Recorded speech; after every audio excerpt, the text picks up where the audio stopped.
And welcome to another assigned episode of the Click Nation's Comic Book Chronicles. I am your host, Tim D-O-double-G.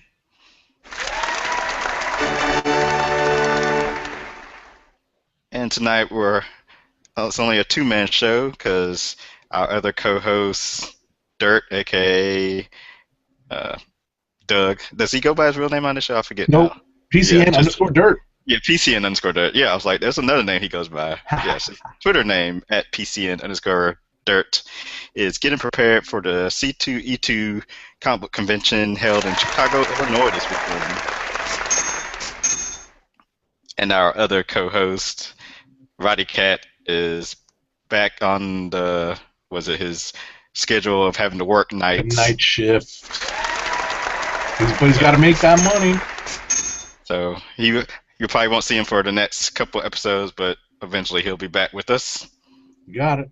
And of course, I'm joined by Agent 70 on Twitter. What's up, everybody? Agent underscore That's 70. right. Agent underscore 70. Not an agent of nothing. Yes, we will talk about Agents of S.H.I.E.L.D., Marvel's Agents of S.H.I.E.L.D. this week. Yes, we can do that. And of course, make sure to check Dirt's website out, popculturenetwork.com, and follow Roddy's news Twitter account at newsnerdsneed. And make sure to check our website out, theclicknation.com, where you can find previous episodes of the Comic Book Chronicles and comic book reviews. As soon as I get back to doing comic book reviews, which hopefully will be this weekend, perhaps. It's been a busy couple last 2 or 3 weeks. Oh, it has. It has. Yeah, but things are settling back down now, so I should be, if not this week, then definitely next week I should definitely be back on the reviews. Follow the Twitter account at theclicknation. Like the Facebook fan page, facebook.com/theclicknation. Add us to your Google circles. Just search for The Click Nation. Google Plus circles, I should say. Subscribe to the YouTube channel, youtube.com/theclicknation. Subscribe also on iTunes and Stitcher Radio. Just search for The Click Nation. Give us those nice 5-star reviews and give us the thumbs up to help us move up the charts. Remember, we record live every Thursday night, 9 p.m. Eastern Time. You can find a post each week on theclicknation.com, and make sure to use the hashtag Comic Book Chronicles on Twitter and Facebook, especially Twitter. And if you use it, we'll make sure to read your tweets live on the air. Hell yeah. And if you ever have any feedback you want to have read on a future show, send that on over to theclicknation@gmail.com. Sounds good. All right, so maybe we can talk about the Winter Soldier finally. Oh yeah, because we've seen We it. do have a lot of catching up to do. No one else. Even if it's just a tag team. team. Right, I was about to say, even if it's just a tag team show this week, we can actually cover some of the things we've been putting off. Yeah, I was about to say, where do you even start with that? It seems like it's been a while. Well, you know what it is? It's been a while. I don't know if you want to hit the news or if you want to talk about Winter Soldier first. Let's go ahead and get Winter Soldier out the way. All right. I did see it for a third time. Oh, nice. You got me beat. I've only got it 2 times under the belt. So did you pick up anything different after watching it the second and third time before we get into the meat of the reviews? Second time, I made sure to, because for some reason the first time I watched it, I missed the Stephen Strange reference. Oh, okay. I don't know how I missed it. Wait, hold on. Yeah, I was gonna say spoiler. Spoiler alert! Spoiler alert! We are diving deep into the spoiler pool today. So, and then also when the 3 helicarriers were getting ready to launch their weapons on the specified targets, I tried to read as many of the names on the screen as possible to see what Easter eggs were hidden. Oh, good. Nice. I'm surprised I haven't seen any like still photos appear online of the still frames from the. Oh, maybe the bootlegs aren't that. Maybe the quality of the bootlegs aren't that good. Yeah, but I could. I guess I was sitting too far back the third time. Or actually, that probably was because third time I saw it in 3D, same as first time. Okay. But couldn't really see anything on the 3D. But 2D, the only one I made out was Anthony Stark. Yeah, that one was easy because they put it right in the middle of Avengers Tower, or Yeah, Stark Tower. So, but I couldn't catch any other Easter eggs. um, I thought I saw Banner, but I'm not 100% sure. I saw someone online said that they saw Bruce Banner on there, which makes sense. Right. I guess I'm more curious to finding people names that haven't appeared in a Marvel Cinematic movie before. It would be funny if I had thought hard enough about it and looked, because obviously, I'm familiar with the layout of Manhattan, and if they stick with Doctor Strange's normal neighborhood of Greenwich Village, I should have just kept my eyes focused on the Greenwich Village neighborhood to see if Stephen Strange pops up as a target on the inside targeting system. Right. That would have been cool. I didn't even think of that. Maybe that'll be for the third time I go to watch it, right? Part of me wants to start Googling to see if there actually are screenshots taken that people have put up online. Yeah, maybe. That might not be a bad idea. So, all right. So when I saw it the second time, I too was just trying to open up my eyes to see if there's something I missed the second time around. There was I just wanted to maybe rewatch some of the fight scenes, which I thought were well done, but at the same time, kind of like the camera work was a little choppy. Mm-hmm. So I wanted to see if I could, kind of absorb the choreography of the fight scenes better the second time around. Fight scenes are definitely awesome. Yeah, I mean, listen, they're a step and a half above what we've seen in a Marvel movie so far. Right up there with the Avengers. Yeah, definitely. Best action movie for a Marvel movie. Definitely. Go ahead. I was gonna say I probably mentioned it before, but it made me more of a fan of Cap afterwards. Good. You know what? Let me start with like some of the basic movie review stuff. So, in terms of the story, I thought that it had just enough of like that real world connection to make it relevant, but it didn't. Obviously, you're talking about a satellite targeting system that's gonna like kill like hundreds of thousands of people at once. Not exactly grounded in reality at this point. You know what I mean? But I mean, is any of it really? But in terms of like the spying and the surveillance and sacrificing freedom for security and stuff like that, yeah, that stuff is relevant in today's day and age. So I could definitely see that. I thought Robert Redford played a very good bureaucratic villain. Mm-hmm. Let's see. I thought that the Winter Soldier. I think the Winter Soldier is going to be one of the most popular costumes at all the cons this year. Yeah. That's going to be a popular one. Like you hardly ever saw it before this. Now you're going to see it everywhere. Now I think I saw some pictures from WonderCon online. I think on CBR, and there was already like a picture of a group of Winter Soldiers together. So get ready for that. If you're going to any cons between now and the fall, you're going to see a whole bunch of them.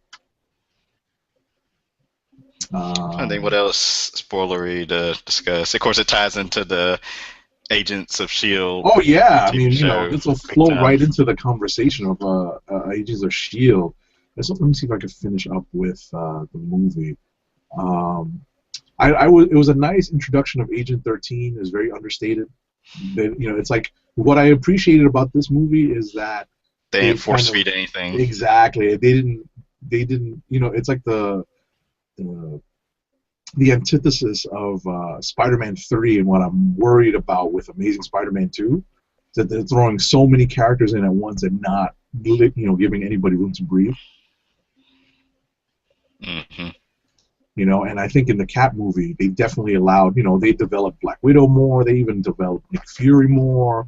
People are now clamoring more for a Black Widow solo film. Listen, I think she can carry it. I think, but I think the biggest problem is that the movie is going to be roughly original. I don't know what storylines or or arcs they can really base a movie off of. And I think Marvel's going to have a lot to say about that. Marvel Comics, the publishing arm. Yes. I think I think that's going to be the movie if they decide to do a Black Widow movie where there really isn't much in the way of like published work where it's just her, or where she's the focal point, where they can just adapt it. Like with Thor, right? We throw out like one of the characters that I think still has so much more untapped potential. They can tap the entire Simonson run. I'm waiting to see Beta Ray Bill once they throw Thor into space, right?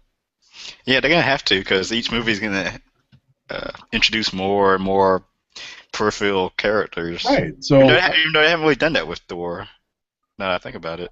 Right. So because there's only been 2 movies, but exactly, still. Exactly. But but my point is, there's still a lot to mine with even Thor.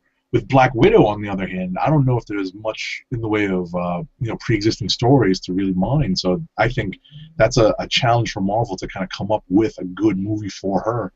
The publishing and the corporate synergy, right? The publishing and the movie arms working together. Yeah, I know there was that miniseries that Daniel Acuna did the art for. I can't think who the writer was for it. I've heard that was pretty good, and people wanting that to be used. Right. It was sort of like an origin tale for Black Widow. Right. And finally settle once and for all how old she really is, right? Yeah. Well, they gave her age in the movie. Did they? Yeah, they said I think when at the end when she showed up on the Capitol Hill or wherever she was. Right. I think she was born in 1980 something. I forget what it. Oh, that's right. That's right. Which is crazy because all longtime Marvel fans remember her like, she was alive in World War II for some reason. Remember? Well, yeah, that's sliding time scale. Well, no, she had like some variant of like the Infinity Formula or something like that. I forget what the actual story is that kept her alive for this long. Mm-hmm. Yeah, we got some tweets. Oh, here you go. Dorkika says they could use the Marvel Knights Black Widow story. I might actually remember that. I probably have that, buried in the collection. And our own Roddy Cat says, I suspect Black Widow's book will inform some of what any movie will have. Oh, the current book. That's a good point. They're probably trying to create stories now that'll be easier to adapt into movies. And I was gonna say one other thing about the movie. Oh, Chris Evans is definitely owning this role. That bit with where he gives the speech. Like the price of freedom is high. Oh yeah. And it's a price I'm willing to pay. And I'm just like, yeah, Cap. And we gotta talk about Sam Wilson. Oh, Sam Wilson, Anthony Mackie. Yeah. Papa Doc. He had the nice. he had the nice retort to that speech. Like, did you write that down? Did you memorize it? Yeah, that was pretty good. And what kind of crowd did you watch it with? Was it a appreciative crowd? Because the first time I watched it, like, it was pretty dead. The second time I watched it, the crowd was pretty live, and they laughed at all the jokes, and they got maybe it was more of a nerdy crowd the second time around for me. Basically, because, the first time I saw it, there was no one there. Second time, nice crowd, big crowd, afternoon matinee. Gotcha. And third time, it was empty. Gotcha. Actually, me and my girlfriend actually had to tell these kids in front of us to shut the hell up. I had to kick somebody's chair because they had their phone on in the middle of the movie, and it was like the screen was mad bright, and I was like, "Stop, turn it off." Yeah, had to tell them to cut that shit out. Exactly. All righty, here we go. Oh, this is Dork Geekus tweets. It's like every time they meet up, we'll be psyched. Oh wait, this is old tweets. Sorry, my bad, old tweets. So I guess that sums it up. And of course, it looks like the third movie, Cap 3, will involve more Winter Soldier. Yep, the hunt is on for the Winter Soldier.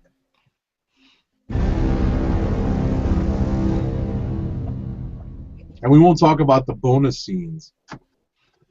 Yeah. But yes, we will. What do you think of the bonus scene? The Avengers related bonus scene. What do you think of that? It was cool. Saw Scarlet Witch and Quicksilver. Right, right, and it's revealed that Baron Wolfgang von Strucker is going to be a part of the Avengers sequel. The only reason I know him is from the Avengers Earth's Mightiest Heroes animated show. Because I know him, and I'm like, what's the difference between him and Baron Zemo? Oh, they're different characters, yeah. Are they all called Baron? Or he's right, because in German. Because, well, remember there's Baron Blood, too, who was a German agent who was a vampire. So, what's the difference? Remember, you throw the Nazi, you make them Nazis, and it's easy to, to see them as villains. You know what I mean? So that's kind of like an easy route for comic writers to, to go. It's like, oh wait, this guy's a Nazi villain. Now we've got a comment on Google Plus for the show. Ooh. From Michael. Hope I said his last name right. Fivson. He says let's see. In order. Cap was always the star of his own book. He never needed a large cast for plot twists, and Black Widow needs a lot of extra cast and Easter eggs to make a movie. That's a good thought. Yeah, a lot of people debate whether or not, can she, even for her own solo book, can she, hold the audience attention enough for the monthly series? No, I agree. That's definitely the biggest question surrounding the character. I'd like to see. I still don't. I hate to be one of those guys, but I still don't know if a solo movie of her own would do that well. If it was like a larger cast of like Hawkeye and maybe like introduce Mockingbird or that's fun. Something with, like they just did the Avengers Confidential animated movie with Punisher and Hawkeye and. Well, you know what? What's funny about this is that if they had really developed the KGB angle of the Winter Soldier, that could lead into a Black Widow movie and going into her training in the Red Room, because in the comics, the Winter Soldier, Bucky, was one of her trainers in the Red Room. Mm-hmm. Because that's how Brubaker, I think, intertwined the Winter Soldier into the Black Widow's history. And kind of created that relationship that they had for a good while in the books, especially when Cap was presumed dead or he was lost in time, and Bucky was acting as Cap, and he was they developed this relationship with the Black Widow. And it was based off of their, the chemistry that they had developed when they were both Russian agents. So, that would be, that wouldn't be a bad Black Widow movie if they used that to develop the Winter Soldier. But I guess, like you said, they're going to put the Winter Soldier in Cap 3.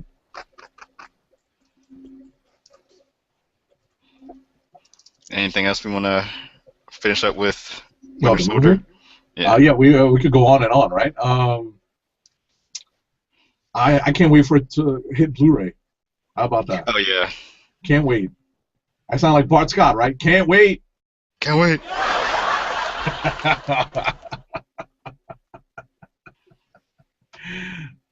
Oh, boy. All righty. So, how about we just quickly segue into Marvel's Agents of S.H.I.E.L.D., because it goes right, kind of follows right from Winter Soldier. So the last couple of episodes of the most recent episodes of Marvel's Agents of S.H.I.E.L.D. have basically directly followed up on events in Captain America: The Winter Soldier movie. Hydra is afoot, and the demise, or the supposed demise, of S.H.I.E.L.D., my home agency, is being told. Not just is being told in a parallel story in Marvel's Agents of S.H.I.E.L.D. And sleeper agents, Hydra sleeper agents have basically been awoken and activated, and the Marvel's Agents of S.H.I.E.L.D. section of the S.H.I.E.L.D. agency have been people have been basically dropping left and right. Spoiler alert. If you're familiar with any named characters that have popped up, Marvel named characters that have popped up in Agents of S.H.I.E.L.D., a lot of them have died. Victoria Hand, Eric Koenig. Like, really, they did Patton Oswalt like that? Yeah, I caught that. I watch Agents of Shield, but I don't really watch it because I'm always just have it on in the background as I'm watching others or doing other stuff. Right. So like I caught out the corner of my eye his death, I suppose. Right. And I tweeted Tuesday night, and people laughed at me because I said I didn't realize Fitz and Simmons weren't brother and sister. When the show started, I just assumed they were brother and sister. Fitz being jealous of Triplet. I just thought that was like the brother trying to protect his sister. Yeah, that's kind of awkward. I was like, oh, okay. That's kind of awkward. Yeah, I mean, they definitely had that brother sister vibe. Kind of like that friendly, like semi-platonic thing going on. But I guess, they're trying to develop Fitz a little bit as a dude with balls. Yeah.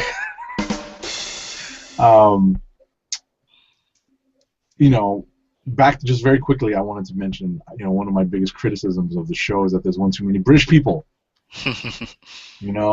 That's part of your confusion too, right? It's like, why are there two British people on this team? And they're both scientists, and they're not related. You know what I mean? I'm just glad that they've added hopefully they've added another non-white male on the show. Yes. That's a good thing. That's a good thing. And, spoiler alert, they didn't mention who he's related to, but they said he is the grandson of a Howling Commando from Captain America: The First Avenger movie. Oh, yeah. Oh, they did. So, and there was only one African American Howling Commando. Gabe Jones. Right, but no guarantee that it's him. Yeah, there could be another. He could be of mixed parentage. That's true. He's Dum Dum Duggan's son. Or he's Black Nick Fury. Oh my goodness. He's Nick Fury Jr. That's funny. Imagine that. That's funny.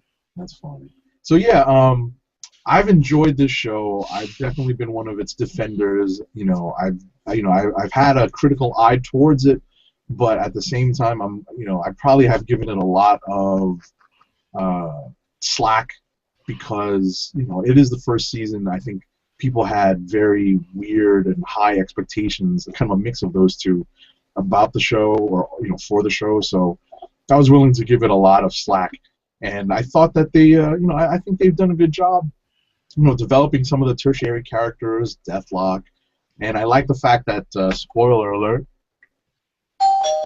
they tied in Agent Coulson's cellist in this too.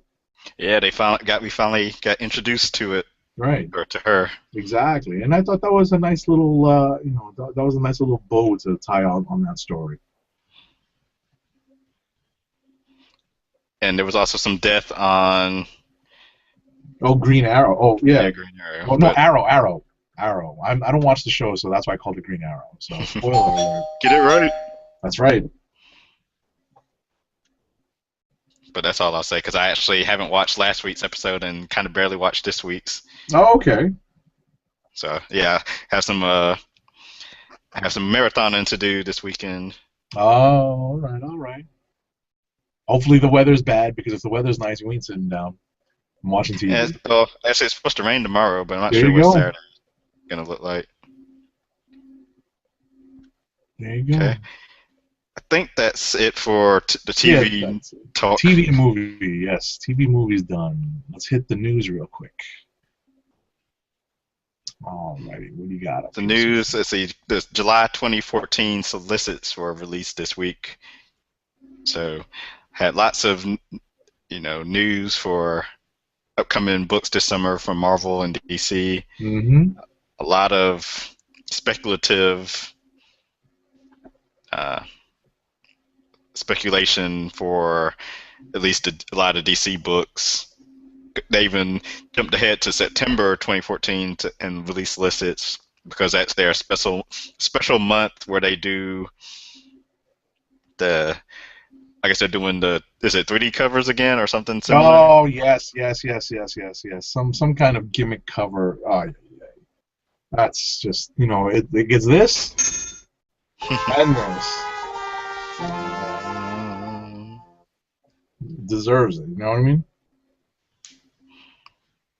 But So, did you have a chance to read anything in the September solicits? And kind of, I didn't read. I think I read the September solicits before the July ones came out, right?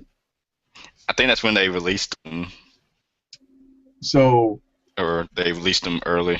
right. So, I didn't. I wasn't that impressed. I mean, granted, I'm not a DC fanboy, but I was not impressed at the direction they're trying to go in this, like, what is it, the next phase of the New 52. Yeah. I'm not keen on this at all. So, I definitely am not thrilled with this. I thought that the whole point of the New 52 was to was to uncomplicate things and to detangle some of the more crazy plot lines and threads that have been woven in the DC universe. And now they're just going and just throwing it all in, throwing that multiversity stuff with Grant Morrison, right? Yeah. Throwing, you know, so much throw stuff in going Batman on. Beyond and try to tie it all together. Let's jump 5 years ahead and see where we are. And there's, people dead, and there's people, there's teams that have changed the rosters. I'm like, really? Why can't this stuff happen organically? Yeah, the whole multiple Earths thing doesn't really appeal to me. For some reason, I don't mind. Like I said before, multiple Realities. realities and universes I'm not Right. crazy about, but possible futures, I'm here for that. Yeah. Yeah, I feel you on that. I do. So I'm not, count me as one of the not. I wouldn't say I'm a hater, but I'm definitely not thrilled with this direction, and it just seems like they're going further downhill. Hmm. And it's like they're grasping at straws and trying to come up with something that's gonna, boost sales and boost interest, and I'm just not happy with this. Tell good stories, tell uncomplicated stories. Sometimes the best big crossovers aren't that complicated. You I don't have to have remember, a civil war. I think that's why they're going. Original Sin is supposed to be like not a simple murder mystery. No, they're never simple, but it's a very simple premise. I remember did anything stand out. The Marvel solicits, as far as like new series, there was like Spider-Man 2099 Right. and another one that's on the tip of my tongue right now. Uh, let's read some tweets real quick. Dork Geekus, going back to Agents of S.H.I.E.L.D., he said, Agent Ward is such a lame, evil character. He seems Yeah. so quirky and mechanical. He actually seems better now that we know. He I know does seem he's better. Yeah. he's evil. Yeah, he does seem better now. Hail Hydra, they say. Hail Hydra. Never. Let me actually open the solicit. Well, actually, I didn't copy a link to any of the solicits. I'm trying to remember DC off the top of my head. DC. Uh, it was more, I guess, Forever Evil Aftermath Mm-hmm. stuff. So there's that. Right, because I think it's supposed to end in July now, right? Now that it's been solicited. I thought it's end of May. It's Oh, supposed end to. of May. Okay, okay, okay. So they're And still Forever, doing Fallout. Oh my god. yeah, and Forever Evil #7 got bumped up extra dollar to $4.99. So enjoy that. Actually, and the Flash #30 that came out this week is an aftermath of Forever Evil. So Is this? I yeah, didn't read it. That's I mean, cool. it doesn't really give anything away. Just how uh, Central City is in chaos. Shambles. Okay. I love it. I love it. All right. So, So yes, the solicits are out. Go to your comic book news site of choice to give them a read. yeah. So the next item of news I read and I was very disappointed by it because ultimately every iteration of the Batman cartoon is for a new audience. So when I read that Beware the Batman is returning to Cartoon Network, But there's a catch. I obviously clicked on it and I read it, and I saw that it's being shown at 3 a.m. in the Toonami, like whatever block on Cartoon Network. So unless you're an insomniac or out or up late partying or you've got your DVR set, you ain't watching this anytime soon. It's raining.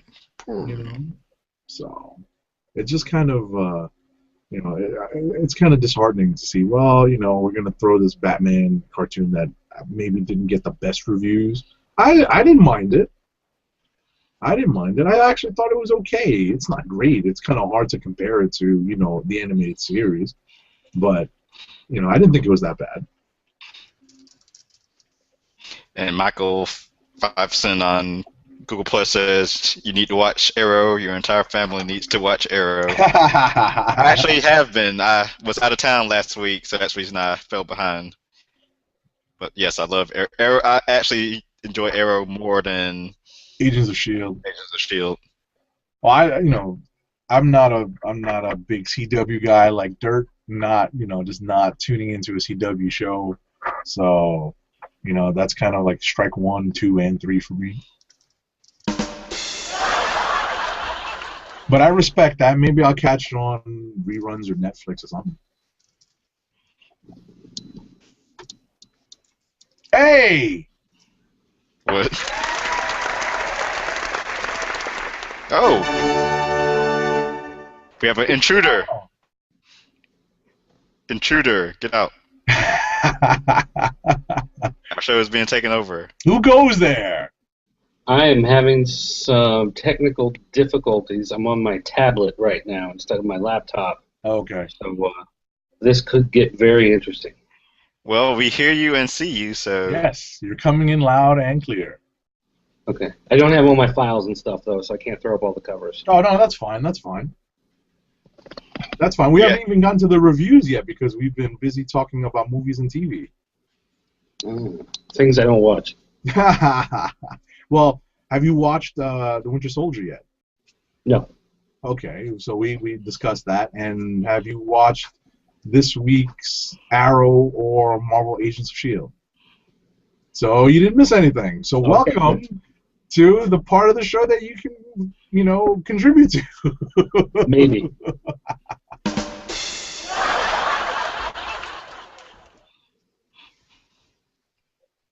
So, let's see. We talked about the solicits. We were just talking about Beware the Batman returning to Cartoon Network to be just into the 3 a.m. time slot. Oh, boo. Was it on Saturdays? Fridays? Yeah, I think so. I think so. Friday or Saturday, something like that. But it's at 3 a.m. Well, they keep saying it's Saturday at 3 a.m., but I don't know if that means Friday night, like you stay up past midnight till 3 a.m., or Saturday night you stay up past midnight till 3 a.m. Right. If you want to be technical, it's probably Friday night going into Saturday. Either way, it's not good. Exactly. Yeah, it's a terrible time slot.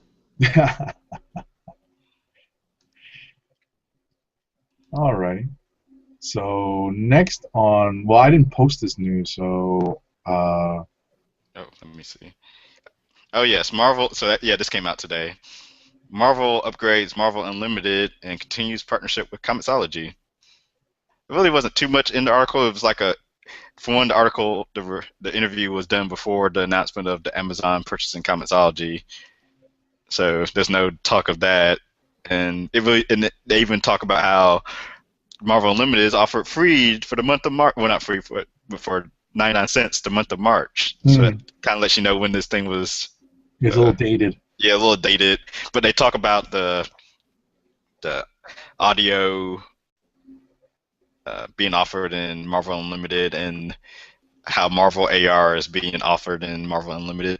Okay. As Dirt shakes his head. I'm not a fan of either of those. Yeah, but I had the Marvel Unlimited for that 1 month, and I actually didn't even try to use the AR or any of the audio. All right. And right before we recorded, last bit of news was, let me pull it up. Oh, so Cyborg has been cast in the Batman Superman unnamed movie. Ray Fisher Wow. So they're going to introduce Cyborg in this movie. Yes, as people start speculating on Twitter tonight, they were wondering if it's just Vic Stone is there, and whatever battle happens during the movie uh, causes His him to be injuries. turned into Cyborg. Wow. So Wow. I mean, listen, I'm a fan of the character, and I like the idea that Warner's trying to sow the seeds for a future JLA movie in this movie. Obviously based on the current incarnation of the Justice League movie, Justice League book, that is, or at least the New 52 reboot. So I want this movie to have a name. well, it's called Batman Superman. No, it's not. It's not officially been called that. What would you like it to be called? Justice League. So that's the last bit of news, I believe. Yeah. Cool. So. Did Dirk read any books this week?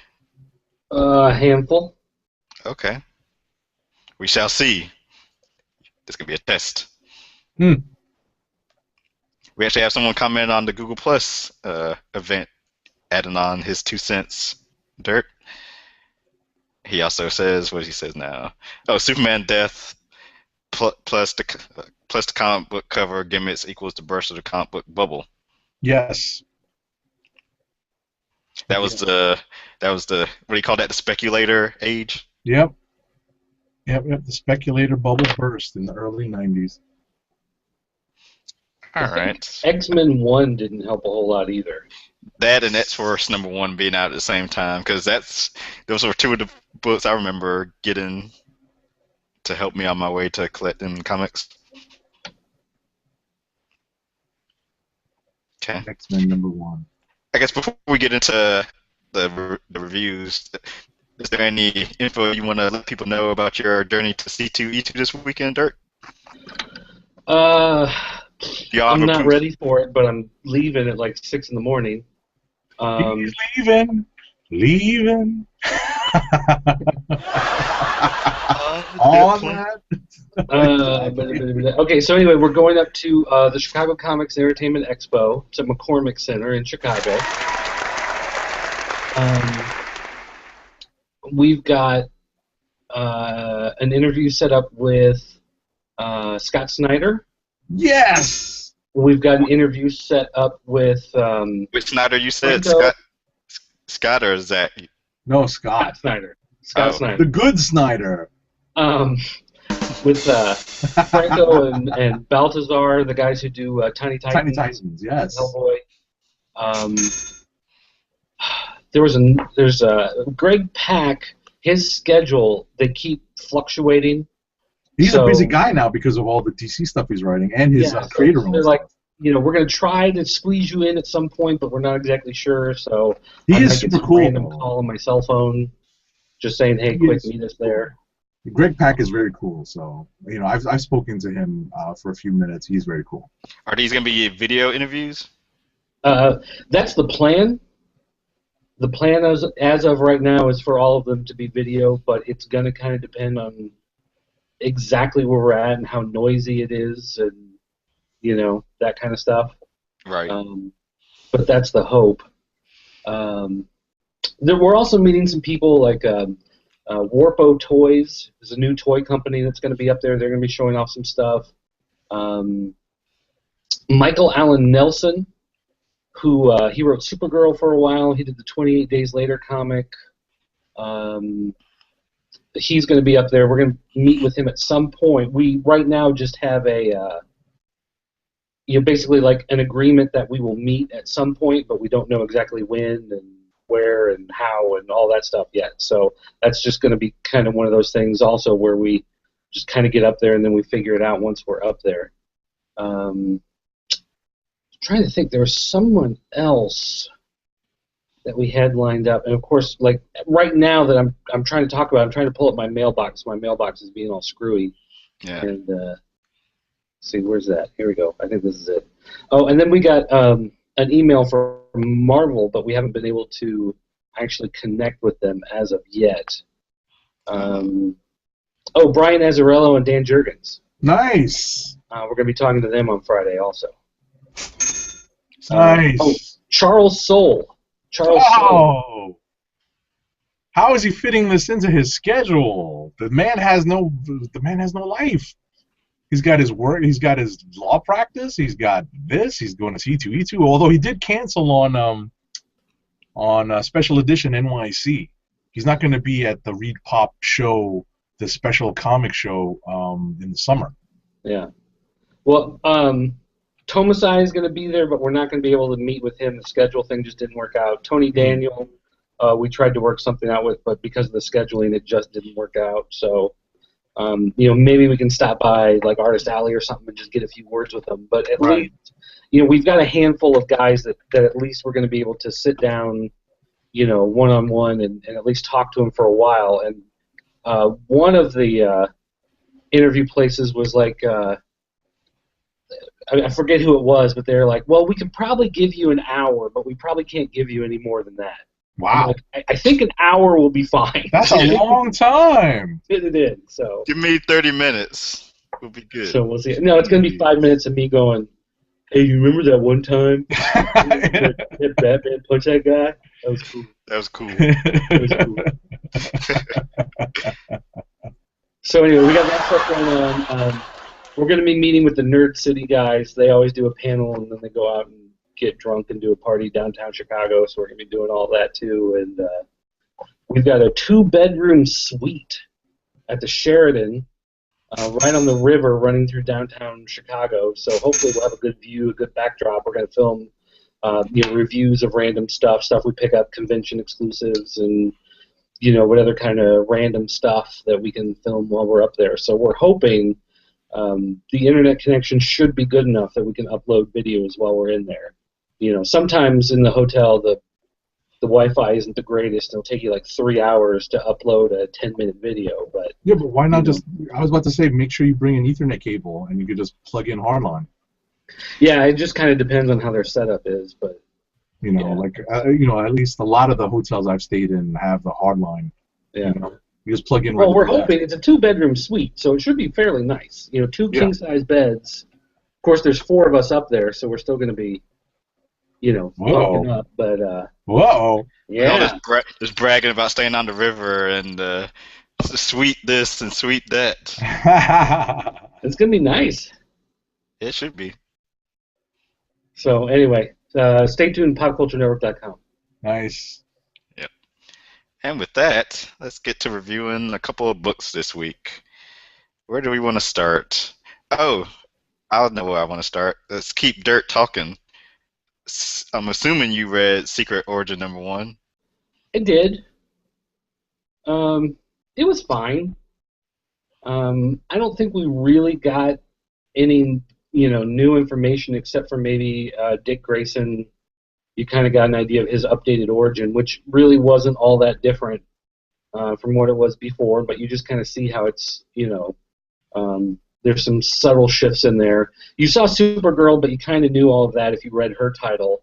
All the stuff about Superman, you pretty much got all that stuff in Action Comics and a lot of the backup stories, but I guess the one thing that it's really nice is that it kind of compressed it all down.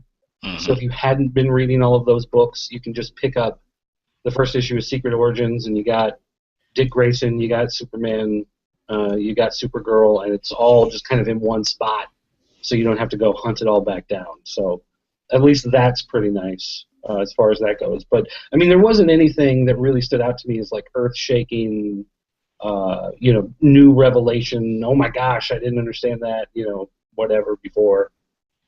But I think for the most part, it's just it's kind of like a reference material more than anything that's really super out there exciting. But it is a great thing for new people trying to jump on board. If you hadn't really been following Superman or Action in the New 52 and you're just kind of wondering what's up, you can at least grab this and kind of get that history. Okay. I believe Agent 70 and myself can talk about this next book from Marvel, Original Sin number 0. Yes. Yes, yes. Let me find what I jotted down for it. We definitely see a lot more background on Uatu the Watcher than we've ever seen before. Yeah, I said that it's very new reader friendly. If you're Definitely. new to Contrary to Uatu. to one of the other Zero issues this month this week that I'll talk about later. Yeah, so you get familiar with the Watcher and Nova, right? And a couple random stuff throughout the Marvel universe. Nova is your point of view character who is the one going around asking questions like, "Hey, how come the Watcher is always showing up, surveying stuff? Right. Why doesn't when big things happen, right?" And he goes up to the moon to ask him these things, and he doesn't really get any answers. Oh, and it seems like Nova's helmet, or Nova period, now has his own version of spider sense, helmet sense. Right. My helmet sense is tingling. Exposition is afoot. Plot devices are afoot. That's right. So we get a couple of hints of probably, I'm assuming, hints of things to come in Original Sin, or things that should tie it into the Original Sin event. We see the Watcher's weapons vault, where they make sure to point out the ultimate nullifier, which I've only heard of that, and I've never actually read a comic book that has it featured in it, because I didn't read a lot of Avenger. Oh, you mean Fantastic Four? Or Fantastic Four stuff in the 80s and 90s, when I'm assuming that was created. Well, the probably 60s. 60s. Even longer ago. First appearance, like what is it? Fantastic Four number 50, right? First appearance of. Wasn't that the Galactus story? I don't know. I gotta go back and double check, but that's how they defeated Galactus.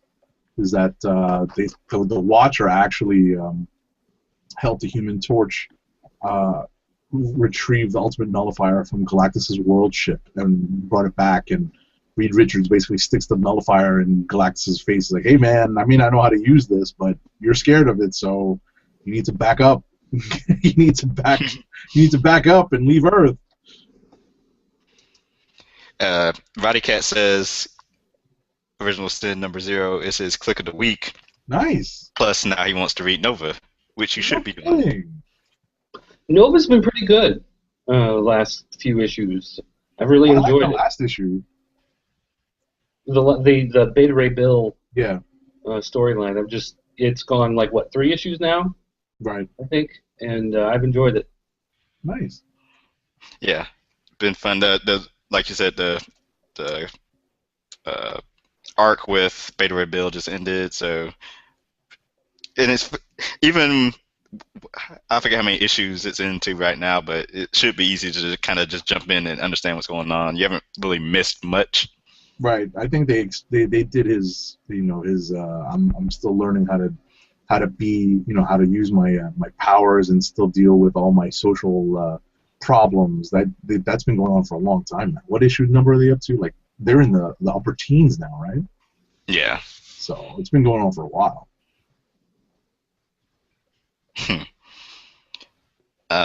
Anything else from Original Sin? It was done by Mark Waid and Jim Chung with assist by Paco Medina. Yeah, the art was definitely a highlight. And I was like, I couldn't find out where Paco Medina did any of the art, but then I saw a Tom Brevoort interview on Newsarama where he said he only did 4 panels or 4 pages. I forget which one. It was something short. Right. So, and then Original Sin number 1 starts next week. Bum, bum, bum. Did you read it yet, by the way? Not yet. I'll get to it. Dirt has thoughts. Uh-oh. Someone's been reading ahead. I mean, It's there for us to read. Exactly. It will be reviewed, and there will be a written review of it next week. It's been there for you to read for like 3 weeks, 4 weeks. Hey, Can we not talk about that? I'm playing catch up. Same here. I I try to still maintain some level of wonder when when it's like week to week, Yeah, I'm gonna say I'm still reading some of the DC stuff from last week. I still haven't read Sinestro #1. Oh, I haven't gotten that either. Oh, It was okay. Yeah, that's what I figured. But all right, yeah. All right, what's next? I'll do the Flash #30. All right, go ahead. So this is with the new creative team of Van Jensen and Robert Venditti co-writing and Brett Booth art, and it takes place after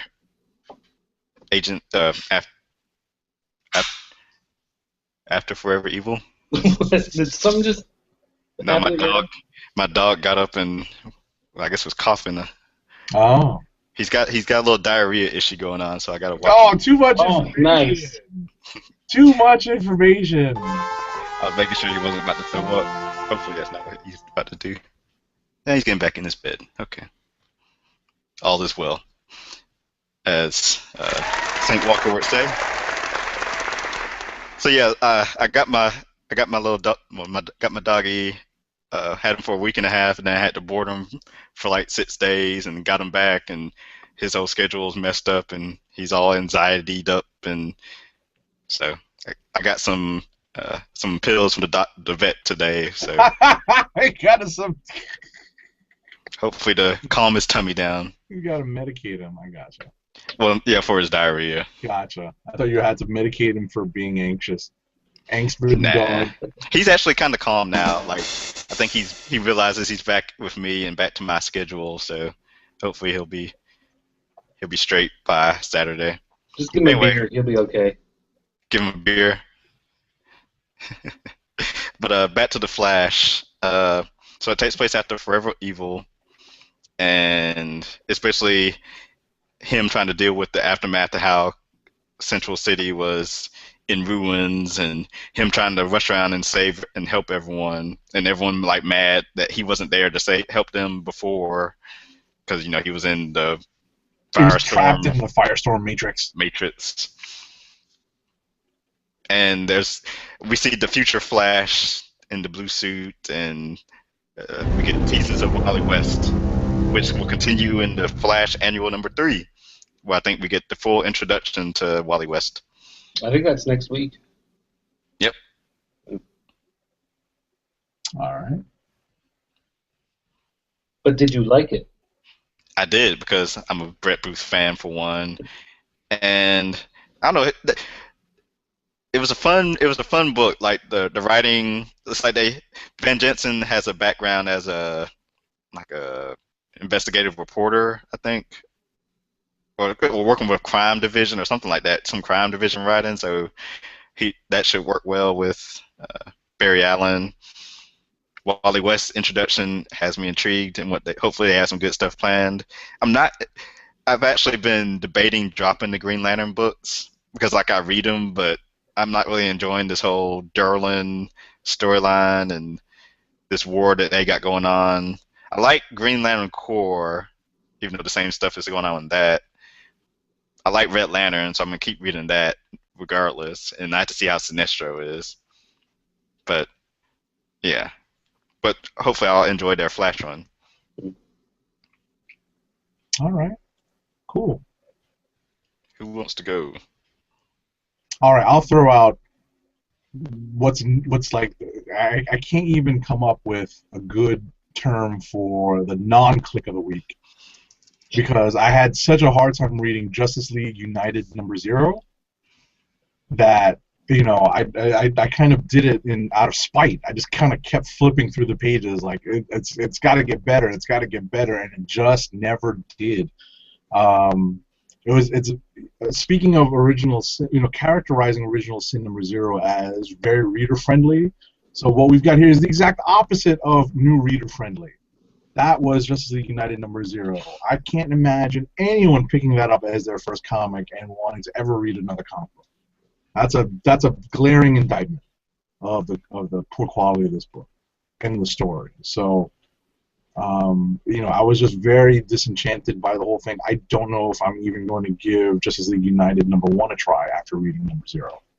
Why they do a 0 issue, by the way? Not 100% sure. Dirk, would you know? I couldn't tell you why it's a 0. I don't know why. I thought the story was okay. I mean, really, it's a bridge just to pull you from Justice League of America into Justice League United. But I felt there wasn't really any good hook to it. Mm-hmm. It was just kind of there.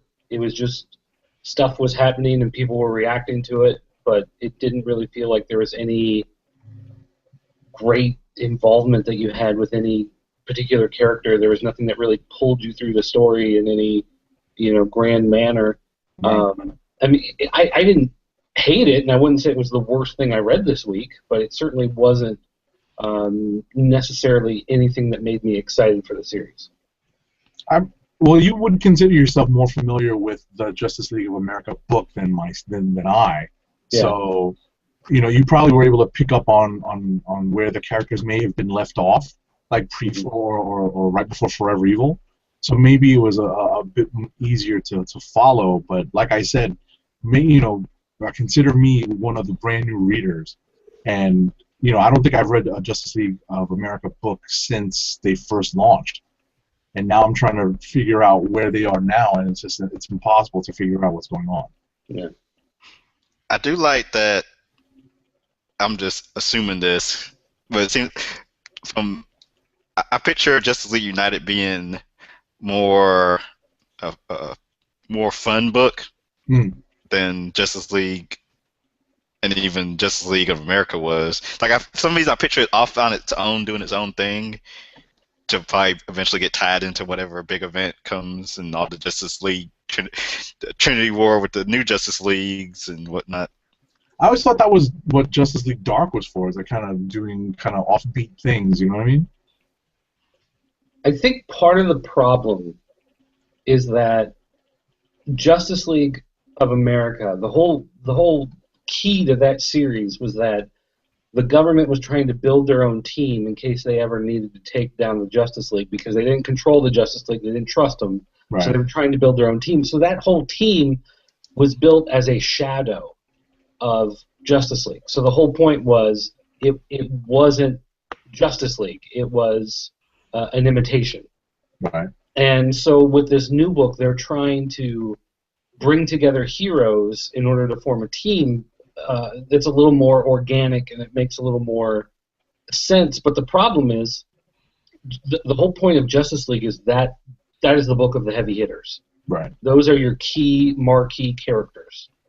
And when you do a second Justice League book that doesn't have any of those people in it, then suddenly it's all B team. It's Right. all the also ran characters. And so you really have to have something that makes it feel important, because the characters aren't going to do it on their own. None of those characters are important enough to really make you freak out and want to read it. And the other problem was, like, Supergirl is on the cover as being one of those characters, and she's not in the book at all.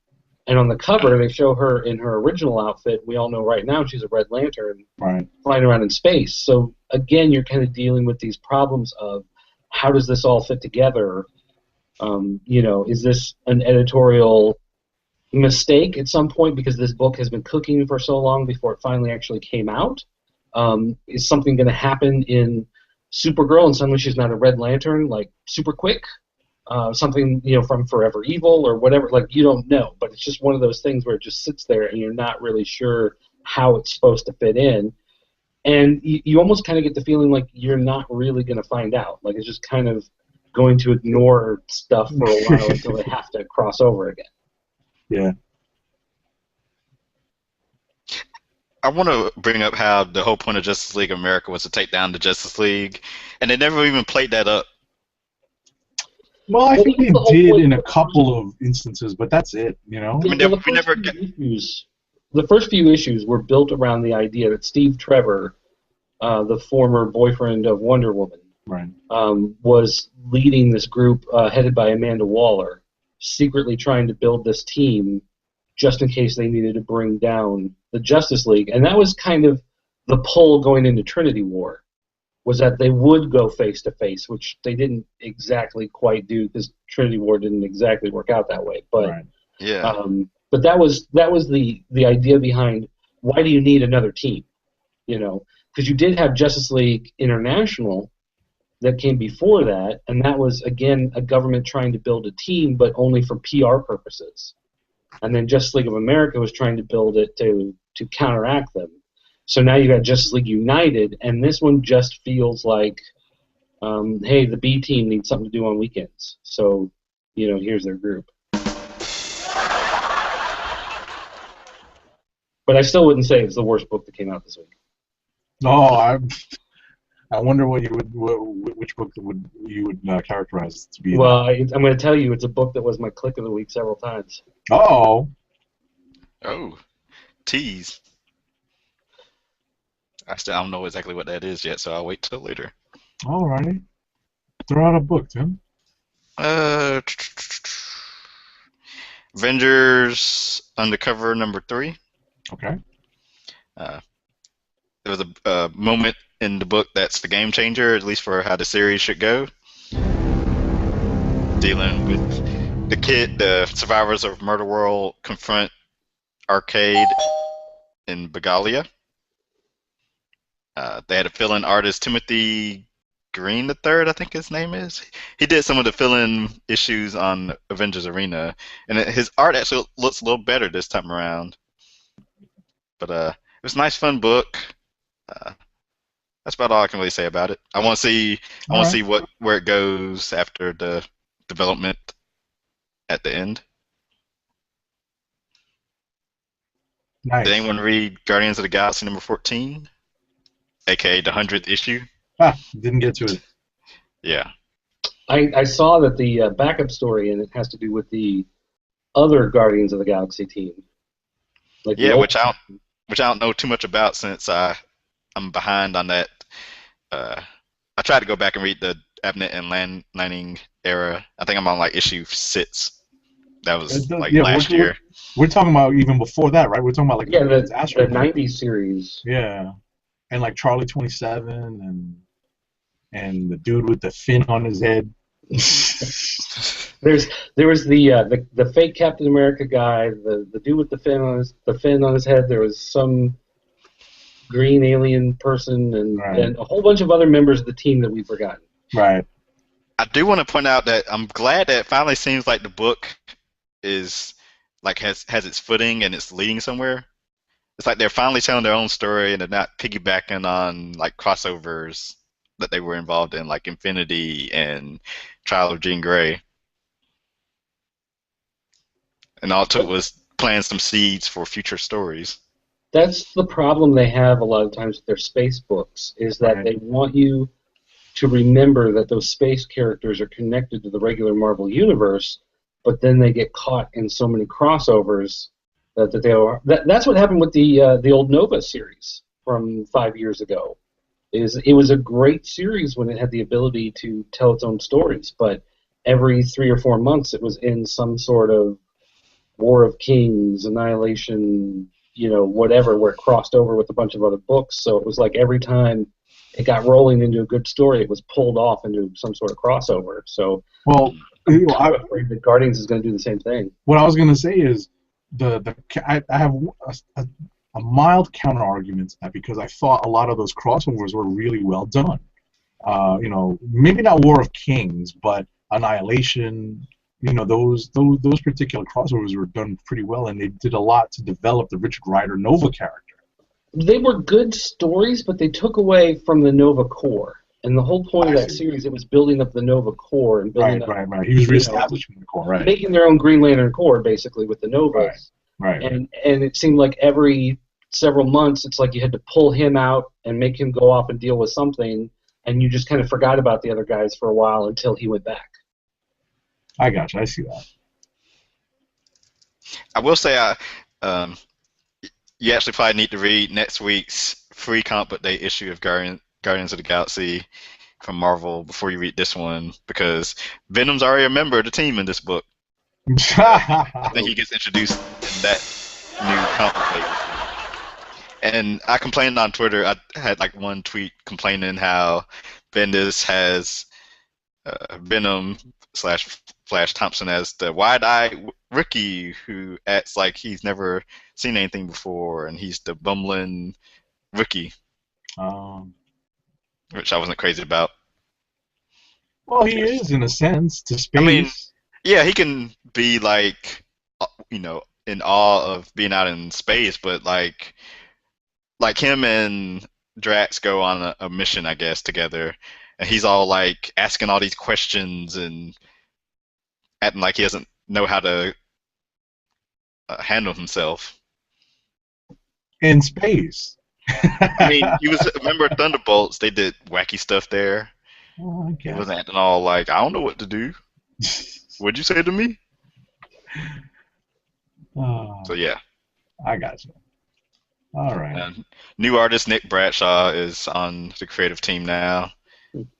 I was kind of like, to him, but actually, I wasn't super crazy about his Wolverine the X-Men work, but this issue here wasn't so bad. At least the pages he did. Okay. All right. Sir, what else did you read this week? Read Aquaman. I tried to read that. I did not get a chance to finish it. Yeah, well, the arc is over, so... Okay, good. No more Hercules? Happy. No more Hercules. Oh, jeez, because that's what killed me on the last issue. Yeah, it was... I mean, it was okay. The last one was certainly disappointing when they started the story, so right. At least this ended and kind of felt like, whew, at least it's over now, It does set up for a crossover with Aquaman and Wonder Woman going forward, and that's going to happen, I guess, in the annual. Right. And so I think I felt better about the book when it was over. When I got done reading it, I was like, okay, well, this stupid chapter has been put behind, and I'm actually kind of looking forward to what's coming next. So I guess on the one hand, it was good, even though on the other hand, it was, part of that stupid storyline that nobody cared about. But Do I need to continue reading Aquaman? You could probably skip over these last couple issues. That's the truth. Actually, I will say this: they did some stuff with Mira in Atlantis that was actually pretty interesting, and I'm actually looking forward to how they follow that up.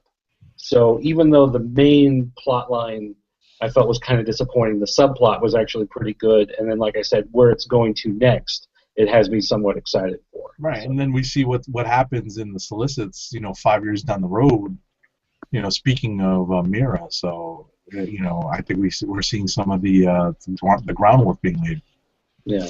The only issue, since Jeff Parker took over, the only issue I've enjoyed was the high school reunion one.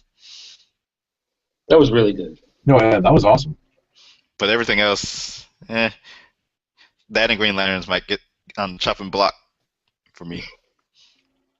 Gotta make time for other stuff. All right. How about, I think, Tim, you also read Uncanny Avengers number 19. Yep, and that'll be the last book I'll be able to talk about tonight. Well, how about this? Let me throw out some other books. We can go ahead and get that one out the way. You want to get it out of the way? Okay. Yeah. So I enjoyed this book because it's finally, some of the stories. I mean, some of the threads that Remender's been weaving for this book are finally coming to a head, and it's nice to see the story kind of gaining steam to reach its conclusion, and I'm pretty excited to see that.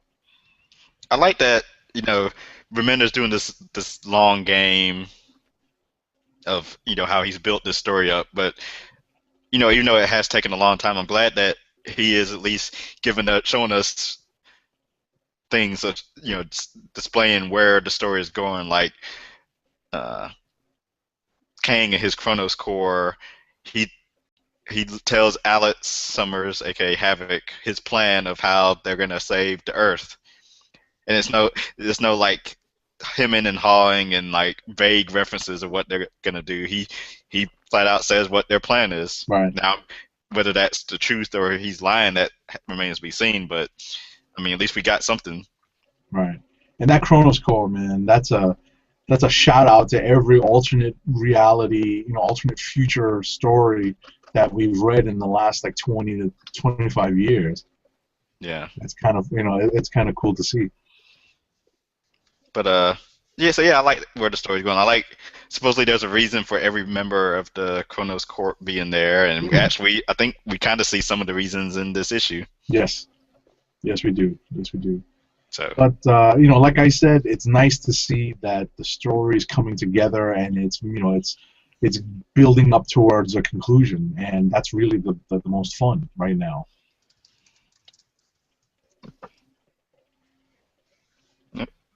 Alrighty. Dirt, you got anything that you read this week before we start doing like rapid fire? Because I've got like a decent list. I'll just throw out like quick blurbs about. I can do a couple of them real quick here. Alrighty. Letter 44 from Oni. This is another Charles Soule production. Yes.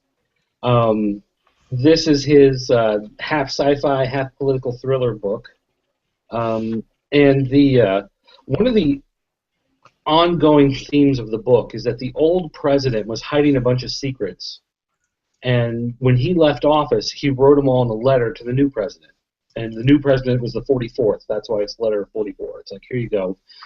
Here's all the secret stuff that's been going on, including all the stuff in space, and they really treat 43 like he's this big pompous jerk, and they go and they basically pull him back in because they want to get to the bottom of some of these secrets and some of the stuff that's going on, and they make 44 actually writes him a letter about how he doesn't trust him, he doesn't believe him, blah blah blah on whatever, and he looks like a giant jerk.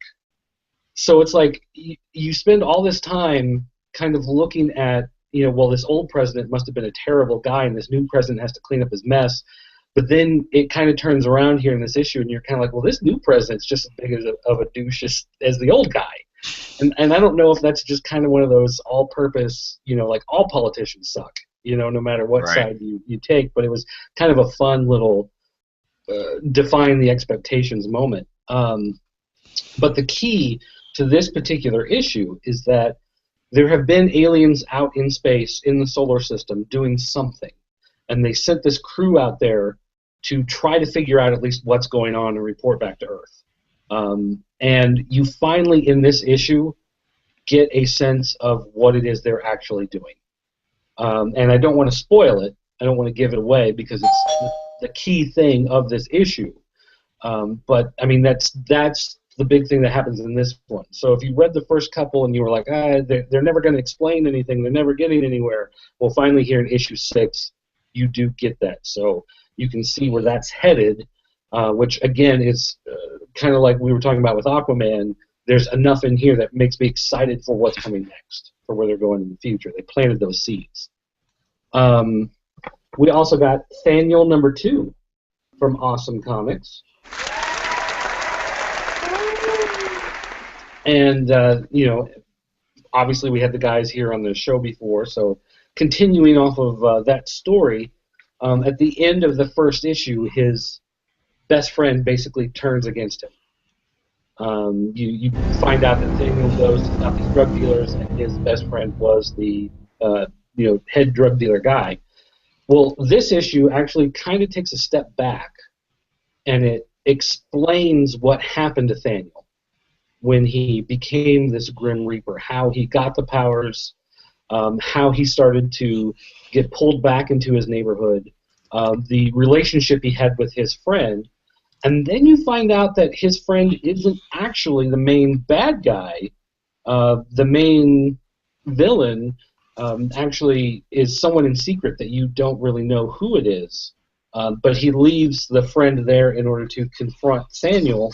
And this issue ends with the exact same scene at the end of the first one, where they're having the confrontation. So it's a really neat storytelling setup, the way you're basically in the same spot.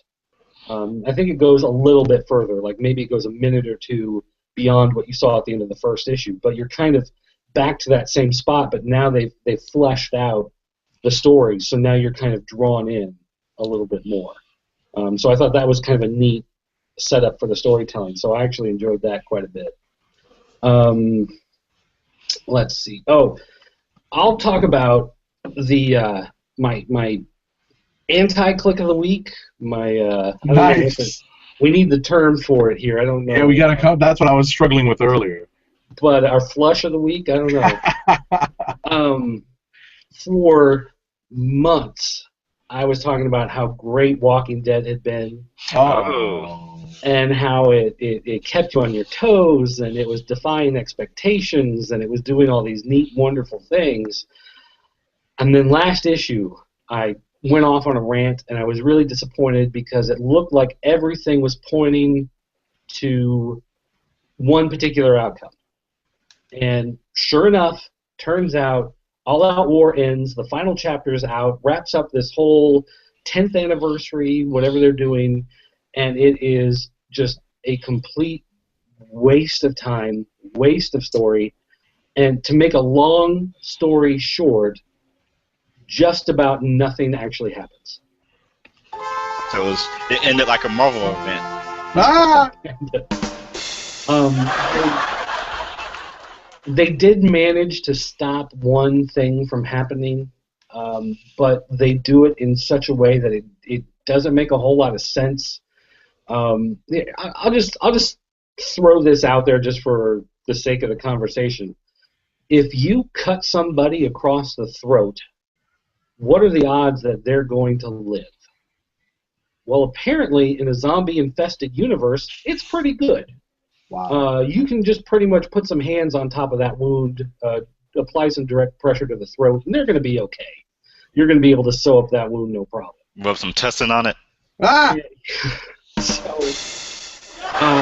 put some water in the bottle, shake it up, Mo Tussin. I got to the end of this and I just couldn't believe just how they pretty much wussed out on everything, and it didn't. I was just so disappointed.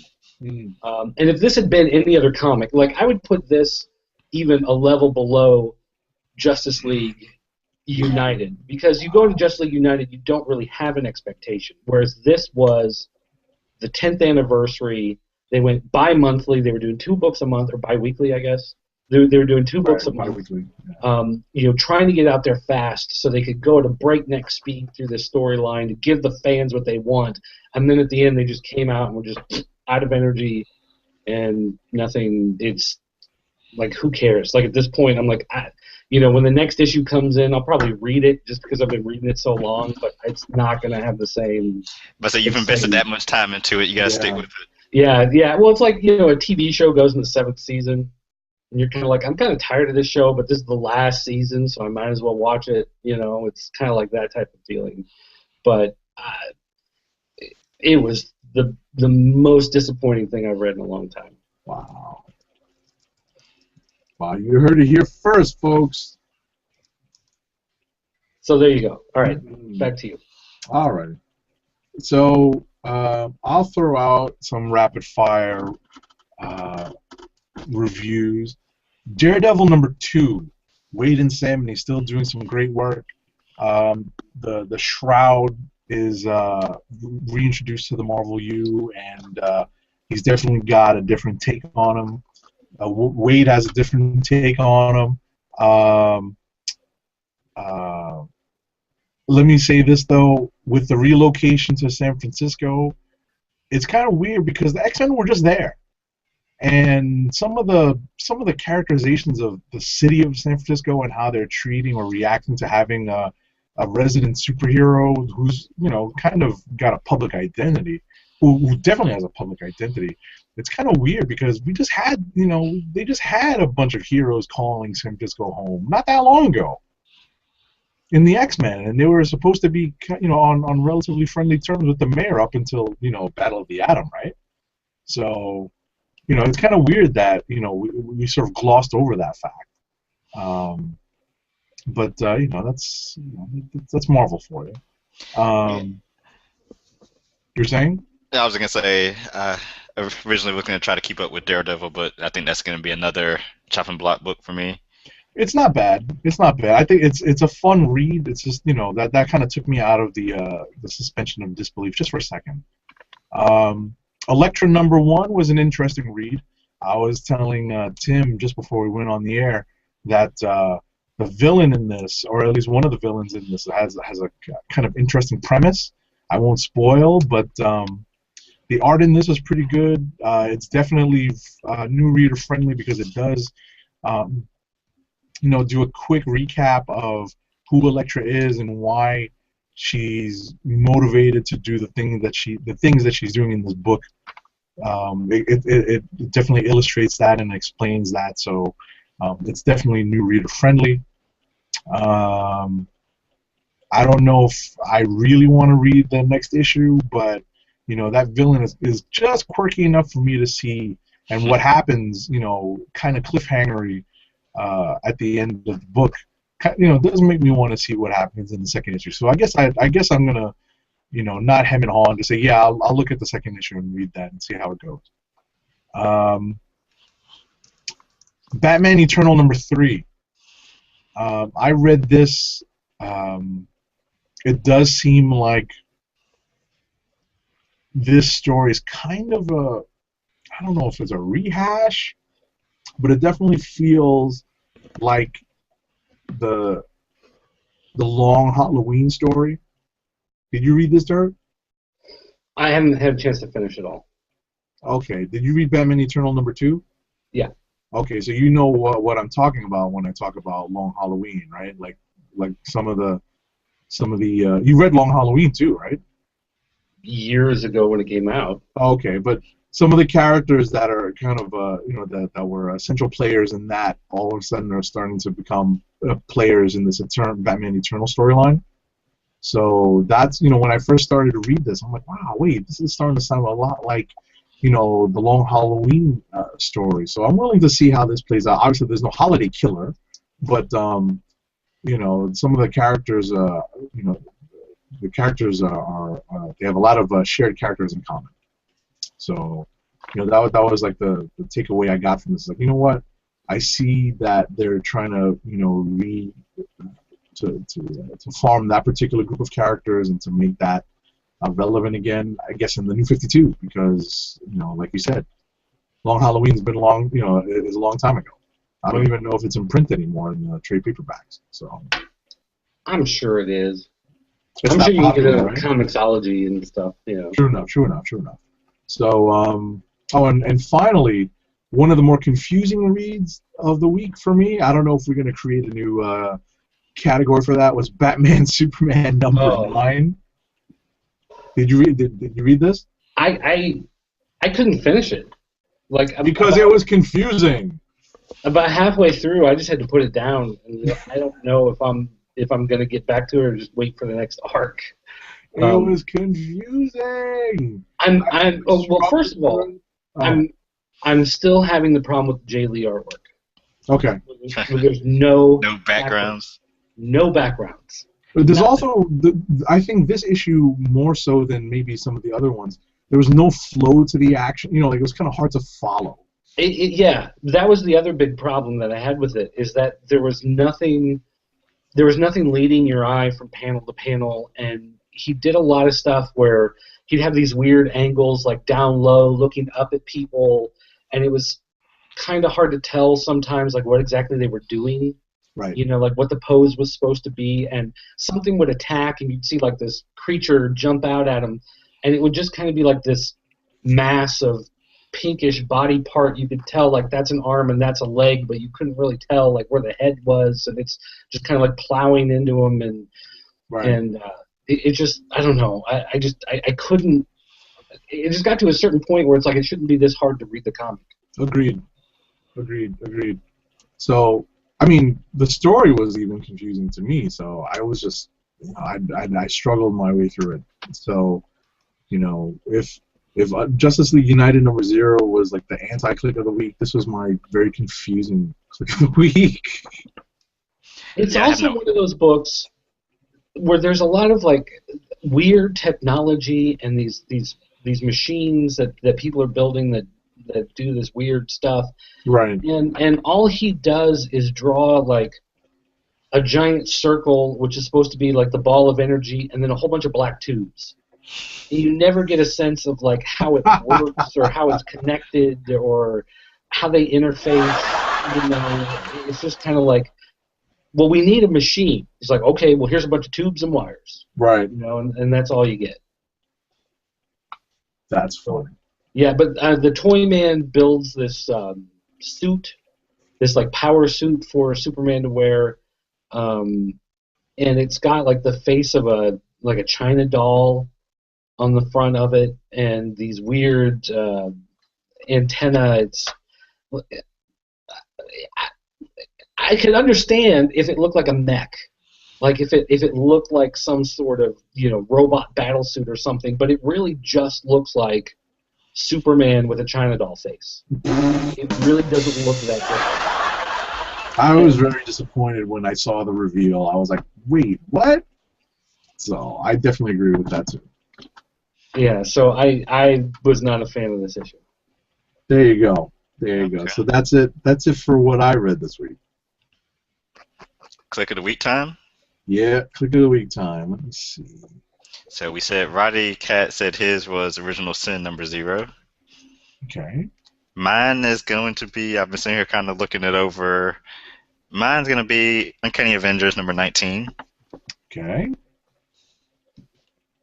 I'm going to go with. As much as I was talking about, how Daredevil number 2 kind of forced me to remember, San Francisco X-Men. I like the book, and I like the characterization of Matt Murdock and his I forget what's her name, Kristen McDuffie, I think, is the female love interest now in the book, and how they're establishing a law practice and a relationship out in San Francisco, and kind of establishing like a new supporting cast in San Francisco. So I'm gonna make Daredevil number 2 my click of the week because I like where Wade is going with the story, and I like that they reintroduced the Shroud and they're giving him something. They're redeveloping that character. It just dawned on me, Amazing Spider-Man 2 comes out next week. Yes. Yes. Now we may be holding off on reviews for that because I'm not sure if I'm going to see it opening weekend, but we'll see. I guess I'll go see it. I won't see it. I'll see it like Saturday.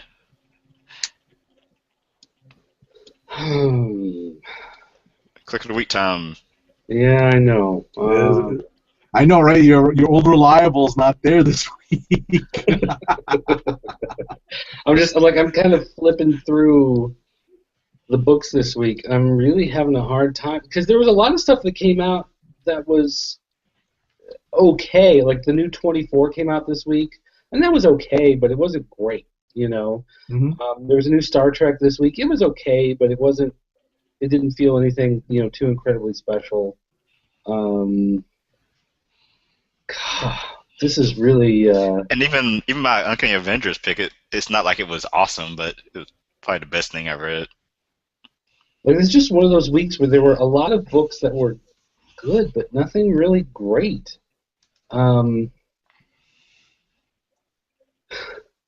You know what? I'll go. If we're going to talk about a book that I read and enjoyed, I'm going to go out on a limb here with Duffman Adventures, which is probably the one book I enjoyed the most this week. Is that a Simpsons book?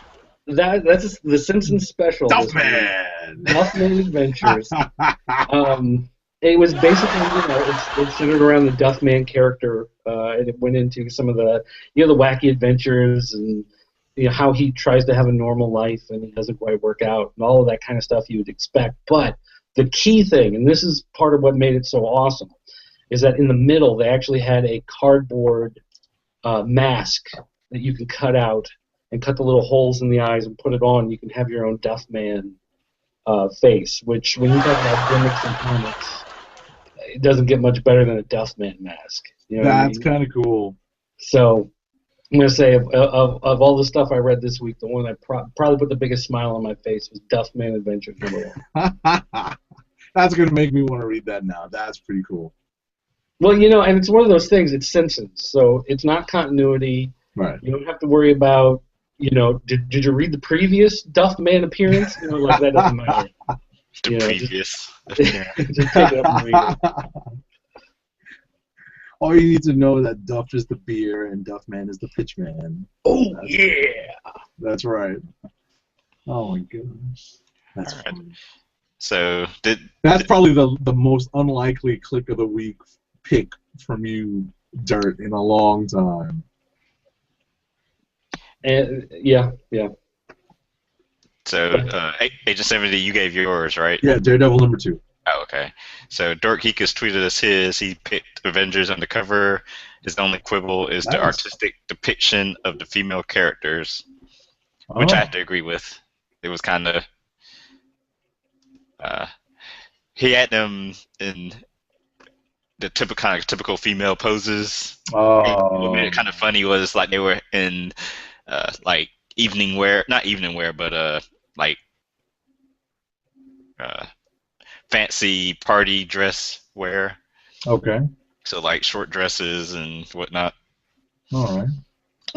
Hey, I do want to say real quick. Roddy Cat asked on Twitter about Robotech Voltron, which I did read this week. Nice. It actually is pretty good. It's a little confusing though, because one of the things that they set up in this book is that it's actually parallel universes that they think have somehow gotten crossed, because the people from planet Eris, they look human, and they run tests on them, and like the blood seems like human blood, but they're like these weird trace elements that they can't quite explain, so they figure they must be from a parallel universe, which if I do a blood test on somebody and I see something weird in my blood, the first thing that runs through my mind isn't, oh, they must be from a parallel universe, But regardless, the team, the Voltron Force, has kind of crashed on Earth, and they're having problems with the robots, getting the Lions up and running, and Zarkon and Hager are trying to find their way to where Voltron is being hidden. Which it isn't hidden, it just crashed on Earth. So they're trying to open this portal and come through and invade Earth. So now all the Robotech people on Earth are gearing up for this giant war as Zarkon and all the evil forces are coming through. So, for that Saturday morning, fun box of stuff blowing up and all that good stuff, it definitely fulfills that. And they even went the extra step. Last issue they had a misprint where they printed the same I think it was the same artwork twice. Okay. The word balloons were different. They actually did a misprint, so they reprinted the page that you missed in the last issue here in the back of this one. So you can go through and complete that story. But it was pretty good, but it was still a little, Okay. I was about to say, speaking of Twitter, shout out to @DorkGeekus, who fills in some of our knowledge gap and tells us that Vance, regarding the Guardians of the Galaxy from the 90s, the Jim Valentino book, the characters were Vance Astro, a.k.a. Major Victory. That was Vance Astro, right, wielding Captain America's shield in the future. Martin X, Starhawk, Nikki, Charlie 27, which is the only other name I could come up with, and Yondu, the guy with the fin on his head. So, shout out to @DorkGeekus for filling in that particular gap of knowledge. Okay. So follow all of us on our individual Twitter accounts. I'm @TimDOGG98 and @TheClickNation. Dirt is @PCN_Dirt. Make sure to check out PopCultureNetwork.com. Agent 70 is @Agent_70. And Roddy Cat is @RoddyCat and @NewsNerdsNeed. I want to thank everyone for tuning in and contributing to tonight's show, whether you watch live thank you. or if you're watching a replay of the video or audio portion. Tune in every Thursday night, 9 p.m. Eastern Time. We are the Comic Book Chronicles, and we are signing off. Peace. News from C2E2 next week.